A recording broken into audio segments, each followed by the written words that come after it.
Hello and welcome back to Even More News. My vibes are up, and my name is Katy Stoll. Oh, hey, Katy. My vibes are up, Stoll. How's it going? My vibes are also up. Your name, please? Cody Johnston. I Hi. thought so. Hi, friends. Hi. And guess what? Jonathan's also here. Jonathan's also here. Woo, woo, woo. I'm here. Awooga. Hi, Jonathan. My vibes are through the roof, as always. Your vibes are through the roof. My vibes Excellent. are going to peak right before the ad break, I bet. We're going to go up Okay. and plateau. And maybe, we'll see. We'll see. It remains to be seen. Hair's dirty, but I'm here and I'm awake-ish. Boy, oh boy. We watched Donald Trump's news conference thinking there might be something interesting nugget for us to share with you guys, but I don't know that there was. I think it was deeply boring. Deeply boring. I yawned several times. Really boring, which isn't to say that, like, oh, I want him to be, like, the wild man, you know, like, the entertaining version is also like, well, this sucks too. Just revisiting all the phrases, like, I'm like, oh my goodness, expand your vocabulary a little bit, your turns of phrase. Though the biggest crowds in history, and she's nasty, and you've never, look at the photos, you can see that my crowd sizes are bigger than anybody's ever had in the history of the world. Please come up with some new phrases. Yeah, and that's what I think a lot of people are gathering from it. It's like, yeah, low energy, kind of just going through the motions. He got like upset once because someone asked him. Said that was a stupid question. He said that was a stupid question, and then at one, I mean, the highlight to me, if there even is a highlight, because he's boring and a liar the whole time, was when he was asked about how he thought it's unconstitutional that Biden stepped down and Kamala was his replacement, and he was asked to give, like, I think the specific wording was constitutional like, your constitutional analysis. And then he just rambled for a while about how, like, they were unfair and he had to step down and they weren't going to, and then they said they had to do the hard way. And he sort of like tells the story of like what happened, and he's like, and it seems unconstitutional. That's his analysis. That's seems unconstitutional. Solid.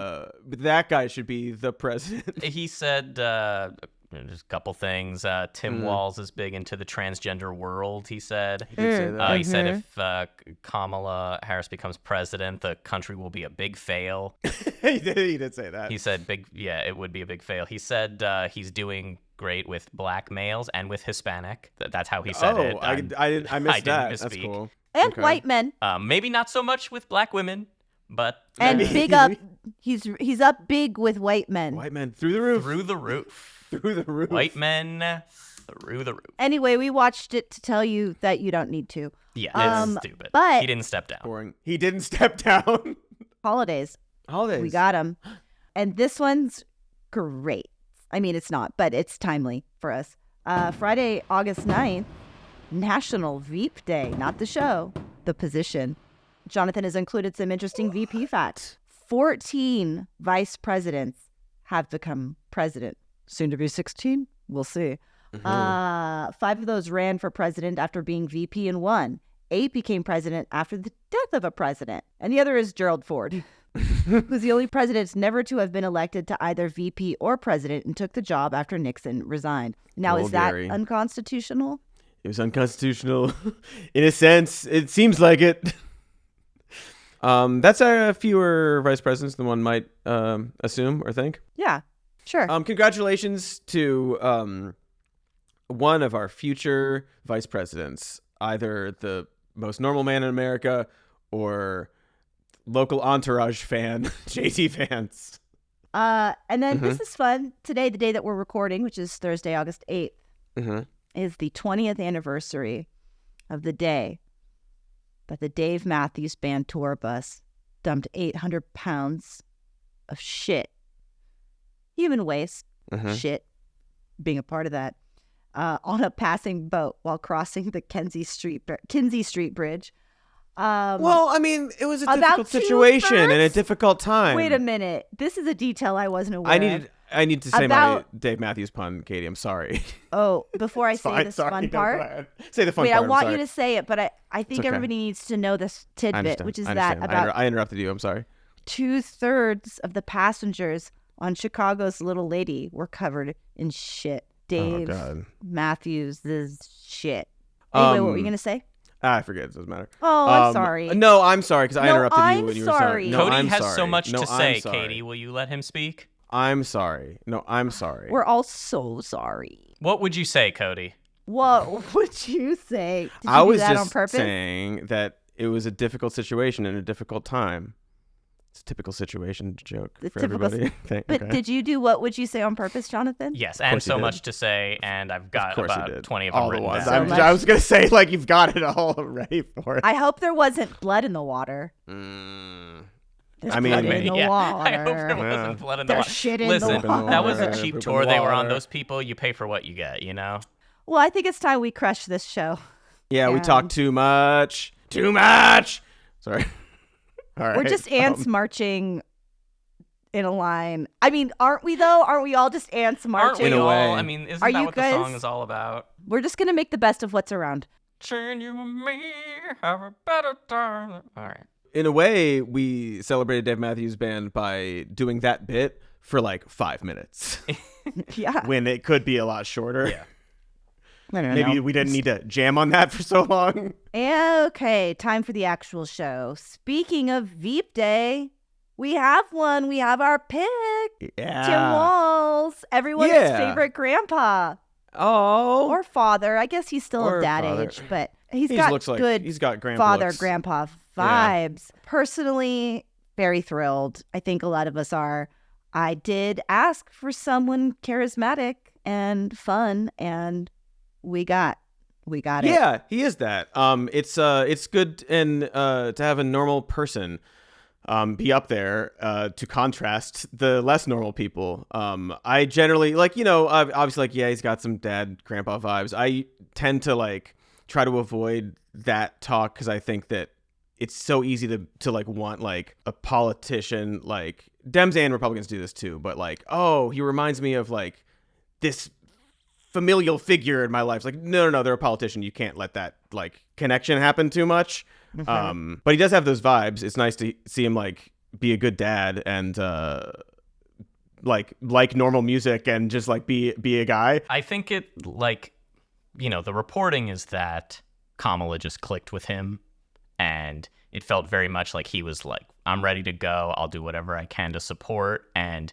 they picked the anti-JD Vance. The anti. Yeah. They picked the anti-JD Vance. The anti-JD, yeah. Because the anti-Vance. JD Vance has a bunch of ideas that many conservatives like, but he can't appear normal, especially now that everyone's saying he's not normal. So he's having a hard time saying, I like beer and stuff.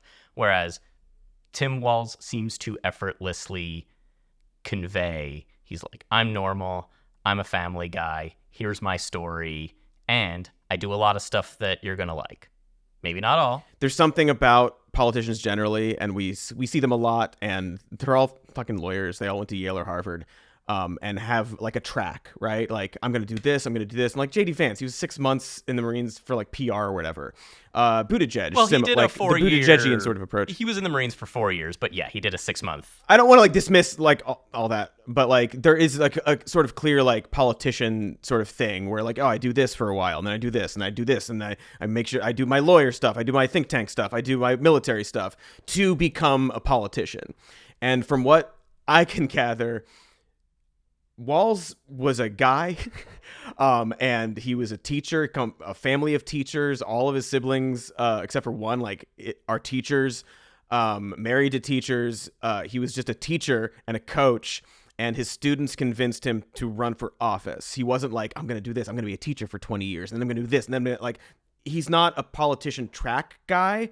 He also built tanning beds. I didn't know that. But like that, like he's just a normal guy who ended up doing these sort of things. And you know, he's not perfect, and I don't want to like lift him up as like, oh, save us, Grandpa, Dad, like, you know. But it is refreshing to see a normal, joyful man, who has a seemingly good, like, normal relationship with his kids and his wife and like everybody in his community. We talked about this a little bit last week or week before.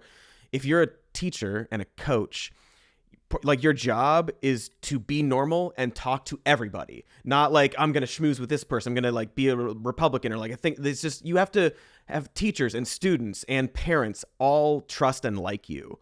And he is able to do that really well. And it's just refreshing to see a guy. I agree with you completely.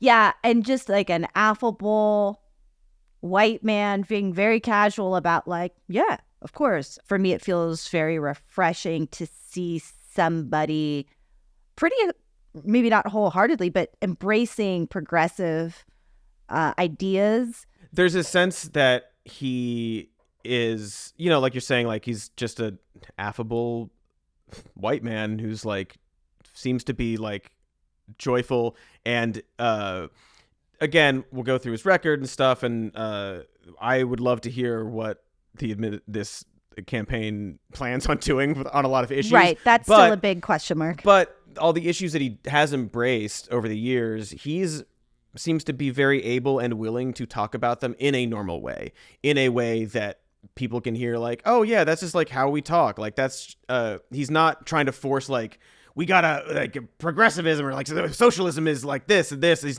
just like, yeah, I think it's taking care of your neighbors. I think it's being neighborly. It's a decent thing to do. Yeah, there's a way he communicates a lot of these issues that makes the opposition seem weird. And that's the contrast of him being able to talk about this stuff in a way that's like, yeah, that's normal. And then you see like JD Vance be asked like, what makes you smile? He's like, I'm mad about everything. Like the contrast is very effective, conservatives hopefully. For years have been able to argue that they're the party of like common sense. Let's just do what the common sense thing is. The things that these wonks over on the other side want to do are like weird and convoluted. And Tim Walz is able to articulate those things and say, actually, it is common sense to feed the kids. Here's why, right? You know, the simplest thing, like, yeah, it's good for kids to be nourished. It's like nutriented. No, nourished is the word I was searching for. Okay, I want to go through a little bit of his biography. We have touched on some of it, but I'm going to run through this really quick. Born in West Point, Nebraska, April 6, 1964. Like we said, joined the Army National Guard. Then he worked in manufacturing, building tanning beds. And eventually in his early 30s, moved to Minnesota, became a high school social studies teacher and football coach.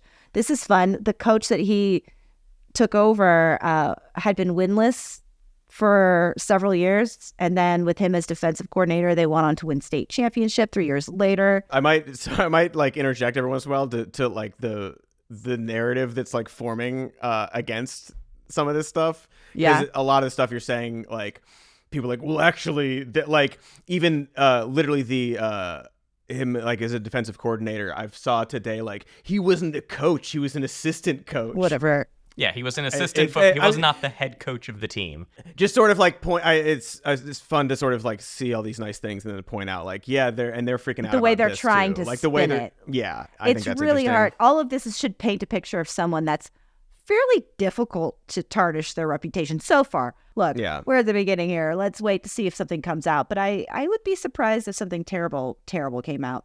Okay, same year as the football stuff. He became the faculty advisor to the first Gay Straight Alliance at Mankato West High School. And then according to Walz, he became involved in politics after he took a group of students to see a George W. Bush rally. And one of his students was questioned by security for having a John Kerry sticker, which is lame. And then after that, he volunteered with the Kerry campaign and decided to run for Congress. Very heartwarming to me. Saw his students have a situation and let that be a moment, you know. Yeah, I mean, again, like that's the thing of like, students encouraged him to, wanted him to, and that was the impetus. Yeah, he wasn't like, I'm gonna go to Yale, I'm gonna work in McKinsey, and then I'm gonna become a congressman, and then no, he's just like a guy living his life. He ran in what was thought to be red-leaning independent district, but defeated 7-term incumbent Republican Gil Gutnicht, which I'm assuming I'm pronouncing right, but I don't care because he's not here. Sorry, Gil. He's not. Yeah. But he won by focusing on opposing the Iraq War and advocacy for veterans. And then he was reelected 5 times, which is pretty wonderful. Interesting, he was known to be pretty moderate, but he has voted for progressive things in Congress, raising the minimum wage, approving stem cell research, allowing Medicare to negotiate drug prices, the ACA. He was anti-bailout in 2007-08. He did also vote for bills that required that new spending not be added to the deficit. So there's that. Ran for governor of Minnesota, beat a Republican challenger in 2018. And I love this. He owns no stocks, bonds, or real estate. He and his wife, Gwen, sold their house for $315,000, which I believe, this is not in front of me, but I heard yesterday, was under the asking price. They sold under the asking price to someone. He makes $127,000 a year and was eligible for a raise to $150,000 last year, and he chose not to take it. Yeah, this is... who is this person? Who is this person? This is another thing where it's trying to be framed like, well, this just means he's bad with money and shouldn't be elected to office. I disagree with that take, but I think it is funny that like, no, these are you mad that Nancy Pelosi like buys all these stocks, or do you want... Or not. They're not. You like, again, it just sort of speaks to him being like a normal person. Or it shows him, I don't know, good with money. He's not desperate for money. Well, they also have like 2 or 3 pensions. Like, so like it's not like they're like not set and like gonna be, you know. Yeah, they just don't have a 401k. They've got teacher and various administrator, because his wife was a educator and an administrator. Anyway, they've got pensions. Yeah. Exactly. It's refreshing to me. Like that far more reflects the average American than most politicians. Every politician. It's truly refreshing, in my opinion. Somebody that's not motivated by money. Mm-hmm. Yeah. I feel and in more some confident examples than rejecting it. And straight up rejecting it. Yeah. And it's really hard to see that in our society. Maybe it was different before, but right now everyone's focused on how much you can make, terrified of the future, trying to stockpile your acorns to the point where you've got more than you need. And it's, fucked up. It's just a refreshing. Again, we'll talk about issues and policy stuff and so on. And he's still a politician, but it's refreshing to see so many normal things and relatable things, and just like on the personality level and like integrity level in a lot of aspects. It's nice to see that. Jonathan, explain to me the Garofalo curve thing. Oh, Janine Garofalo was born on, this is a tweet from Zach Schoenfeld, or Schoenfeld, sorry, I don't know how to pronounce it. The Janine Garofalo was born on September 28th, 1964. So the Garofalo curve would be, if you're older than her, you're a boomer. If you're younger than her, you're a Gen Xer. Tim Walz is a few months older, and Kamala Harris is a few weeks younger. So by this metric, Tim Walz is a boomer and Kamala Harris is a Gen Xer. I accept that. That checks out in my mind. It's similar to the Lord curve for millennials and Gen Z. Lord was born November 1996. So if you're older, then you're a millennial. If you're younger, you're Gen Z. Okay. I'm right on the cusp. No, I'm not. You don't look a day older than Lord. But I guess to some people that's an insult because people think Lord is 40. Sorry. Oh, do they? I don't know. Cut that. I'm sorry. Wild. I didn't mean that. No, leave it in. Leave it in. Let the people see your truth, Jonathan. How are Republicans taking this? Well, they're attacking him for various reasons. Not sure if any of these will stick. Happy to go through them. J.D. Vance said that he let rioters, quote, burn down the streets of Minneapolis in 2020 during the George Floyd protests. This is because he waited 18 hours to call in the National Guard after Minneapolis Mayor Jacob Frey requested assistance, but he did call in the National Guard, something he was praised by President Trump at the time for doing. There's a recording you can listen to of Trump saying, I fully agree with the way he handled it. I was very happy the last couple of days. Tim, you called up big numbers, and the big numbers knocked them out so fast it was like bowling pins. God. See, here's the thing about some of this stuff. Like, and this is the problem with a lot of these, like, criticisms where it's like there's like this split GOP where like they're criticizing him for things that like are like they're framing them like they're bad, and then the other half is framing them like they're kind of good, but then the counterpoint is also framed like it's bad, and there's also a counterpoint that's like it's good. But like I like it's not great that Donald Trump praised this guy for calling in big numbers and knocking them out. Like he's praising him for like beating the shit out of people. Like, you know, like that sucks. And that's the kind of like the tension with, it's always been the tension with like the Democratic Party generally. And the fact that Trump just sort of like praises whoever he's talking to at the time, if they're like kind of like doing what he wants. But the fact that we have like audio of Trump being like, you beat the shit out of him. Good job. And then Kamala's HQ is like, look at this. That there's tension there and there's contradiction there, and it's not great. Yeah. Not a great feeling. But it also speaks to like, well, they can't do this. Like they have nothing. Like the GOP are like struggling for similar reasons. But I don't know. I hate it. Let's see what else. JD Vance is attacking Walz's military record. There's this thing about when did he quit the National Guard. It's pretty clear that he had already started his congressional campaign before his unit was being deployed to Iraq. Before they got notice. Yeah. He's got, I mean, the timeline seems to be like he put in the paperwork, but also the paperwork has to be done beforehand too. Yeah. So like they're months before, and he was in the National Guard for 24 years.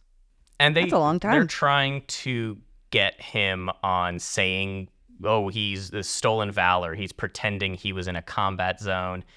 That's not really true. The closest clip I found is when he's talking about gun violence, and he says, we can make sure those weapons of war that I carried in war are only carried in war. And it's pretty clear that he's separating. He's like, the weapons of war that I carried in war are only carried in war. That he's not saying. That's exactly what I thought. Right? Thank you. Sorry. I mean, we can. I saw that clip last night, and I was like, no, he's saying in war they're only carried in war. But they're using that of like, oh, you weren't in war. Yeah, and he's always been upfront that he was never served in a combat zone. He was never in the shit or anything like that. They're gonna try to swift boat him. I don't think it'll work. This seems like nothing to me. What else? They're criticizing him for making the couch joke at the introductory rally with him and Kamala Harris. He said that was pretty mild. Yeah, he said, I can't wait to debate him, referring to JD Vance. That is, if he's willing to get off the couch and show up. Huge laughter from the crowd, and then he goes, see what I did there? He's a fucking dad joke guy. Yeah, this is such a hollow like criticism. I you know, he doesn't need to do that. We will do that. Like, we're making the couch jokes. Yeah, sure. Clearly it's getting to JD. The AP had to write a whole thing of like, no, he didn't do this. So he doesn't need to do this. People are obviously blowing it up because they don't really have much. And Donald Trump calls them demonic pedophiles. So I don't know what you want from this like really mild reference that also is phrased in a way that if you don't know what it's about, it just sounds like a guy talking. That's why it worked, because if he's willing to get up off the couch implies that, oh, he's lazy or whatever. Are you mad that he implied that JD Vance is lazy? So it's just like kind of a silly distraction, it seems. He probably won't do it again. He'll just keep calling him weird, which he is. It's certainly not, as Matt Walsh said, one of the dirtiest things I've ever seen a presidential campaign do. These people are pure evil. It's not even propagating misinformation, as some people are saying, because no one believes it. It's not intended to be believed. Like, I get it. Maybe it's a low blow because it's not true and it's clearly weighing on him, but... Yeah, it's a low blow. It's because they expect when they go low, we go high. That's what they want from Democrats, and that time is over. A little bit, not a whole lot, just a little bit, and they can't handle it. I think a mild joke referencing a meme that nobody believes is actually true. Maybe some people do. I don't know. And responding to that with "these people are pure evil." That seems more extreme. That seems like a dirty thing to say. That these people are pure evil. Like that's pretty intense. He said if he can get up off the couch, if you know what I mean. That isn't very dirty at all. Well, I've also seen people sort of like try to frame it like, well, this is like it's just a dirty like mean joke. Like it's not even a standard like, oh, a mean thing that's like directionally accurate, like describing something about JD or whatever. It actually is. The joke works because JD Vance is the kind of weirdo. Like, yeah, he's got those vibes of some weird couch fucker, but nobody believes it's actually true. So the whole thing, I don't know, the whole thing is weird and funny because also the reaction to it is to make up a much worse lie about Tim Walz about how he had to have his stomach pumped of horse semen, which is just like some joke. That's an extremely dirty thing. That's like a 20-year-old like lazy like joke that like everybody kind of like has heard like in the past, and it doesn't work. And as many people are pointing out, this thing that you're trying to do, this like weird thing, that's weird. It's the weird thing that weird guys do of taking a simple joke and escalating it too far and not getting why the first one worked. There is more to be said. More to say. Tampon Tim. Oh, I want to bring up the last, or the last for now, way they're trying to attack Tim Walz, which is calling him Tampon Tim. And they're calling him Tampon Tim because he signed a law requiring that menstrual products be provided for free to menstruating students from 4th to 12th grades. And the text of the law doesn't say tampons must be available in boys' bathrooms. It says menstruating students. So that's what the libs of TikToks of the world are latching onto. Monster. Yeah. What a monster. Tampon Tim. Tampons to those who need it. They also are talking about how this was an anti-Semitic choice because we passed up Josh Shapiro. And I want to touch on that. Yeah. It's an absurd claim. It's an absurd claim, especially when Harris is married to a Jewish man. Well, she caved to the far left. Caved to the far left. She loves the far left. But I think that I think that most of our listeners are aware of the problematic nature of Shapiro and some of the things that he has said. But there are lots of reasons he wasn't picked. And yes, the left certainly was vocal about their issues. But why isn't anybody paying attention to the blatant murder that he allowed to be ruled as suicide? Granted, he wasn't AG when this first happened, but he has connections to this family. And I mean, it's odd, shocking and terrible. You can't have that as your candidate. You just cannot. It would have been a thing. It probably still should be a thing. It should still be a thing. Let's talk about it. Let's not forget that this is a thing. Not to mention the fact that he settled a sexual harassment claim within a couple years in his office. Please. Yeah, there were just like these sort of real issues that would have been ballooned and like would have, I think we may have talked about this of just sort of like you have Kamala Harris up there against this sexual predator. Donald Trump, and having this other guy by her like kind of dilutes that for people, I think. And like this is like besides the point, but I really do think the Obama impression would have been like grating on people. It's like weird. Right out of the gate. It is weird. It's so when weird. you listen to him talk at length, or even at the rally where Josh Shapiro spoke before Kamala Harris and Tim Walz came out, it's striking how much he sounds like Obama. And maybe it's not intentional. Maybe it's just how he talks. But the cadence is there such that it seems like he studied it. Yeah. It just would have, I just know like 2 days in, we'd be like, God, stop talking like Obama.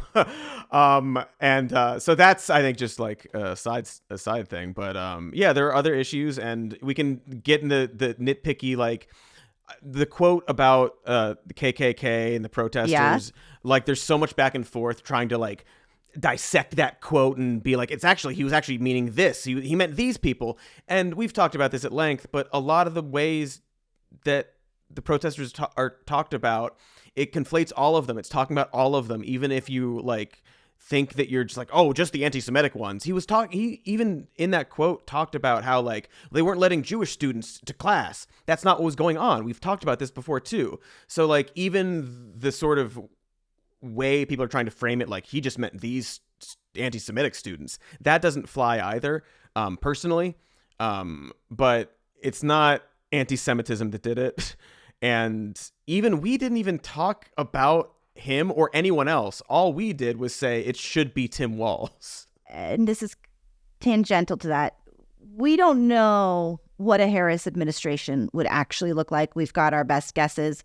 We will know more after the convention. Obviously, top of mind for a lot of us is Israel-Palestine. And this seems like a good pivot. Well, because before Biden dropped out, there was some leaks to the media, not even leaks. There were quotes from former Biden advisors who said, we think Kamala will be better on this issue for progressives. She is not as hardline on this. She doesn't have the connection with Netanyahu. You know, she doesn't want to get bogged down in a thing. Now, does that mean she's for an arms embargo? I don't know. The issue is she's still the vice president and can't publicly break from Biden's policy.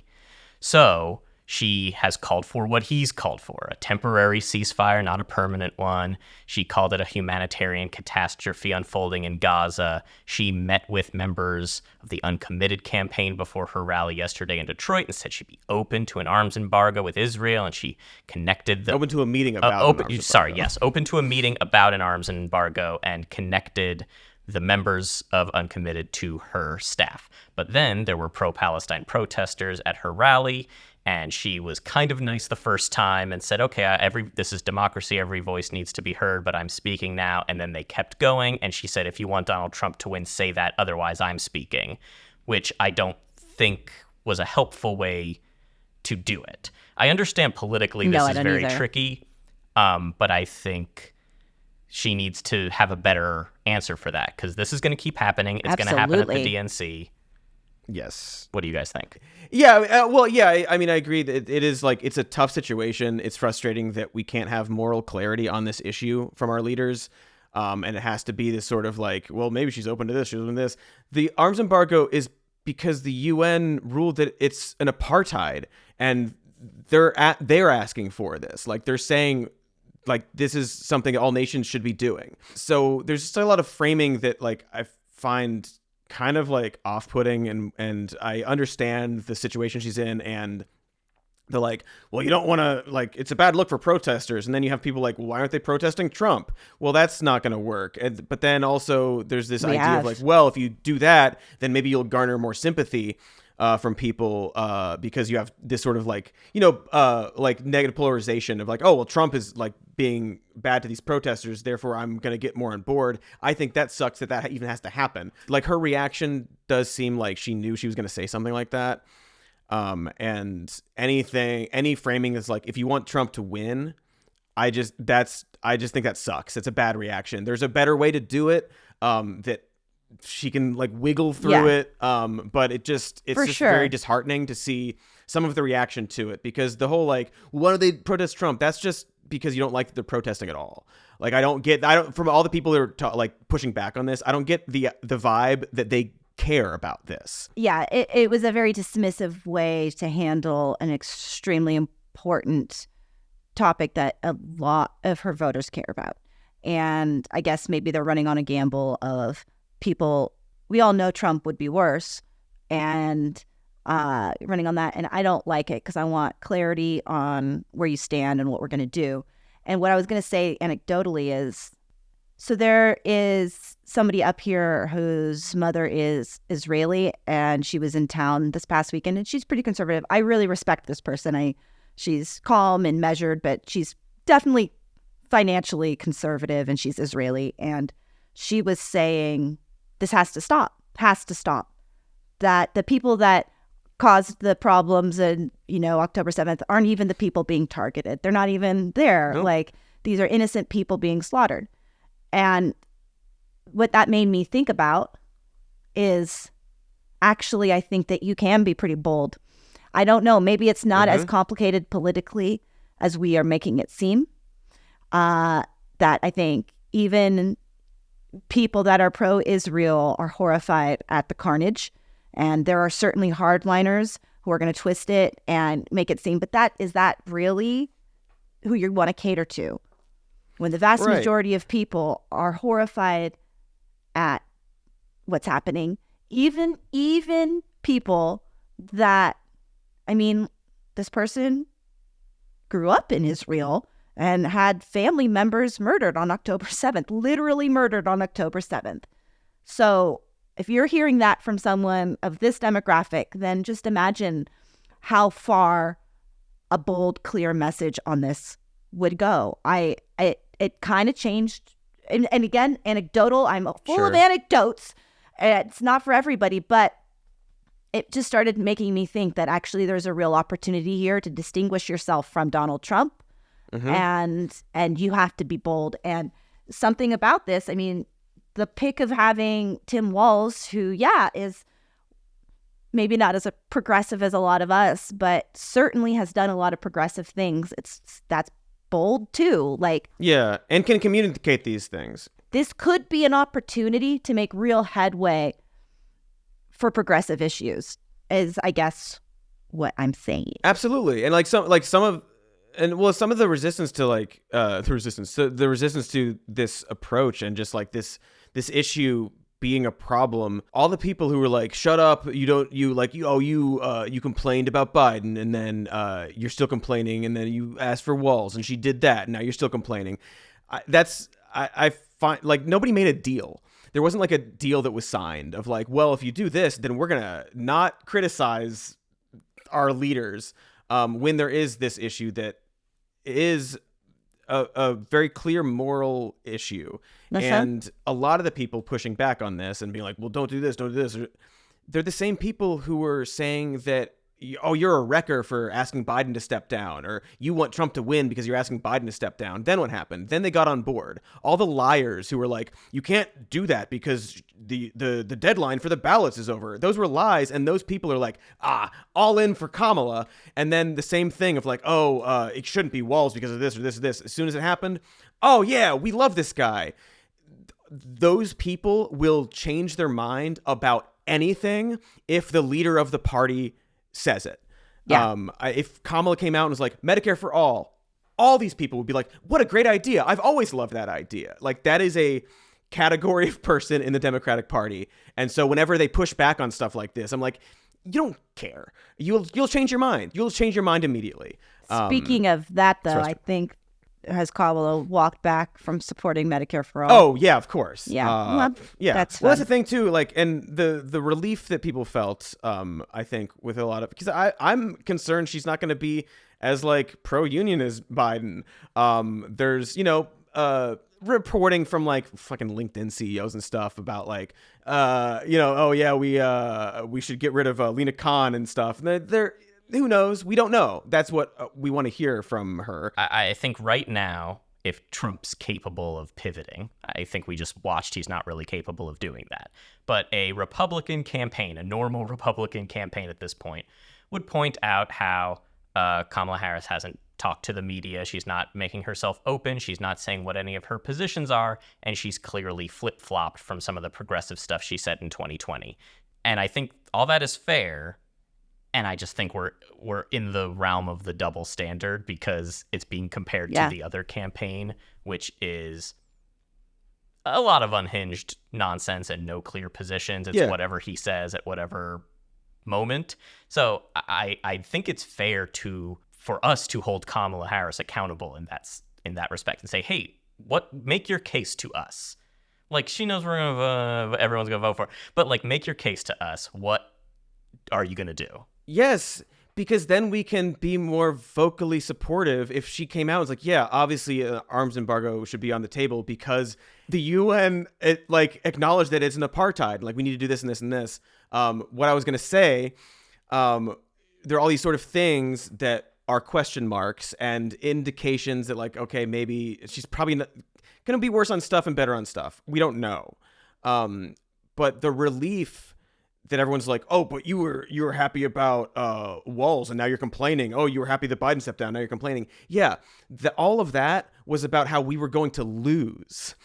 Like it was because Joe Biden is incapable, maybe not, I don't know, seemed incapable of winning the election. And the fact that there's a person up there who does seem more joyful, who does seem fun and like a real person and can articulate these things, that is a good sign. The fact that they were like the GOP started floundering and had to send out memos to stop being racist about this woman. And then 2 days later, he was in this interview with black journalists and he's like, actually, it's okay. Go be racist. Like they can't do this. And so the relief came from, oh my God, it might be possible to beat Donald Trump, even though that shouldn't be a concern. It should be easy to do that. And same thing with Walz. Walz is a perfect candidate to J.D. Vance, this freak. He's a perfect counterpoint to Donald Trump, too. Yes, exactly. And even like the IDF stuff, like what he talked about. It's amazing to hear him talk about that stuff. Like that's why he named his daughter Hope. I didn't know that. What a great story.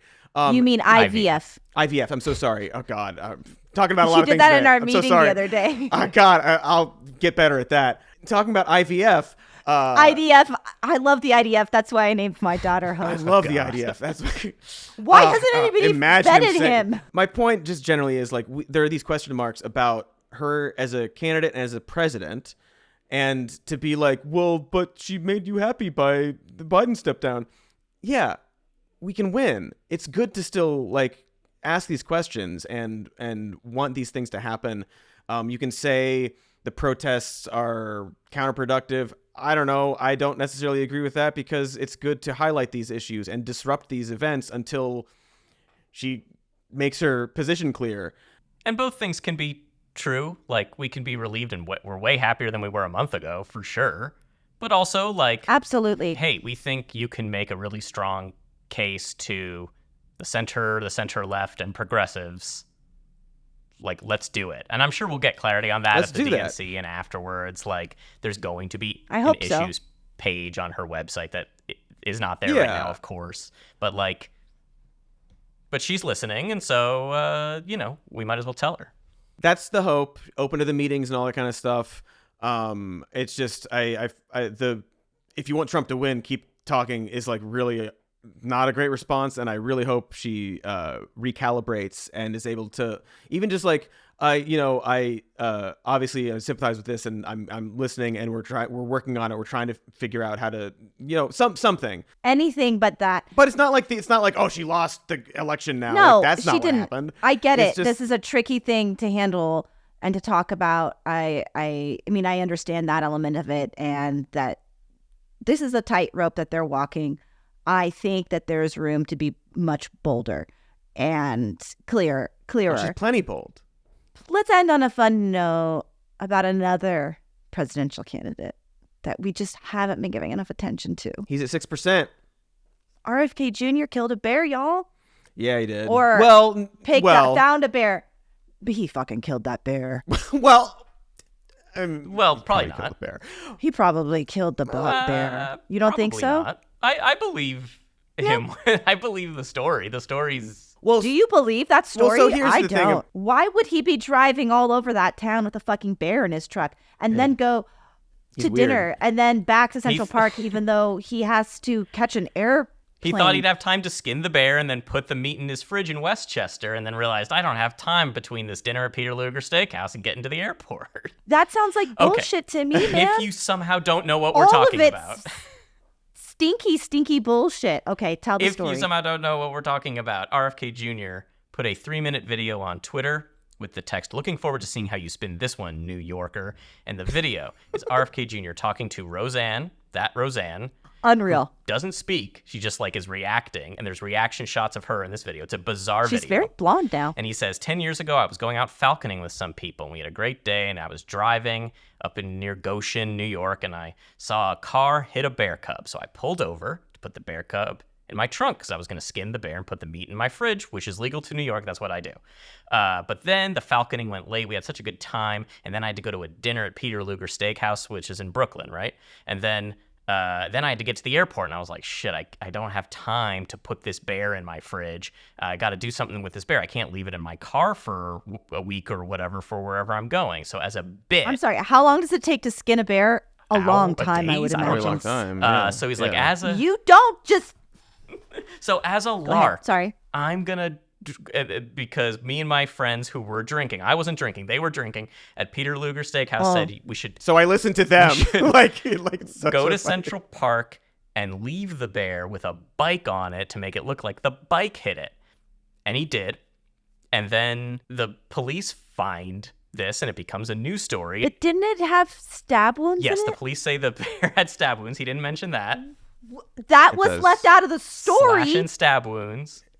Did have Maybe stab he wounds. stabbed the bear that wasn't quite dead. Maybe. Maybe he tried to skin it, but is really bad at it. Well, so here's the thing. And you can check out. I was just on Behind the Bastards talking about RFK Jr. for 3 or 4 episodes. I don't even remember. He is kind of a freak about dead animals and rotting meat, and that's just the truth. A lot of reporting about that. A lot of stories he's told. Loves roadkill. A lot of stories that have been told about it.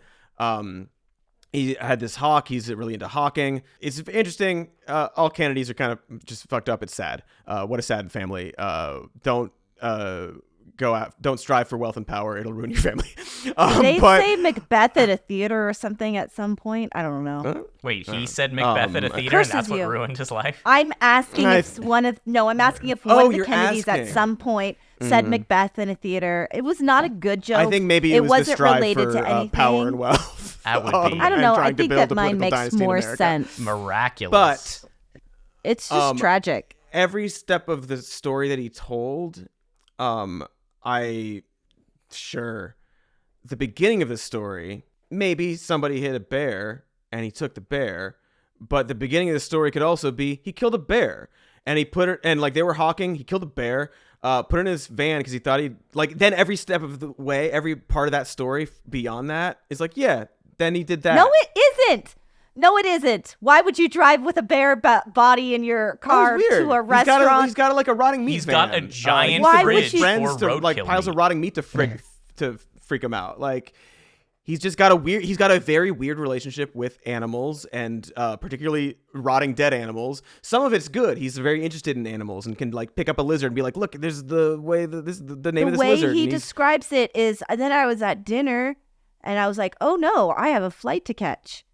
I better drop off this bear. What are you talking? That's bullshit. You didn't forget you had a flight to catch. Also, Jonathan, you didn't say my favorite detail in this. Jonathan. I'm going to read what he wrote. Then he said he had to go to the airport, but he then drove back to Manhattan to dump the bear off before presumably going back over the bridge to get to JFK, an airport named after his uncle. Seems like a lot of driving. It just made me laugh when I read it. Like, dump it in a park in Brooklyn? Driving. If Peter Luger Steakhouse is indeed only in Brooklyn and not Manhattan, I don't know. This is a West Coast biased show.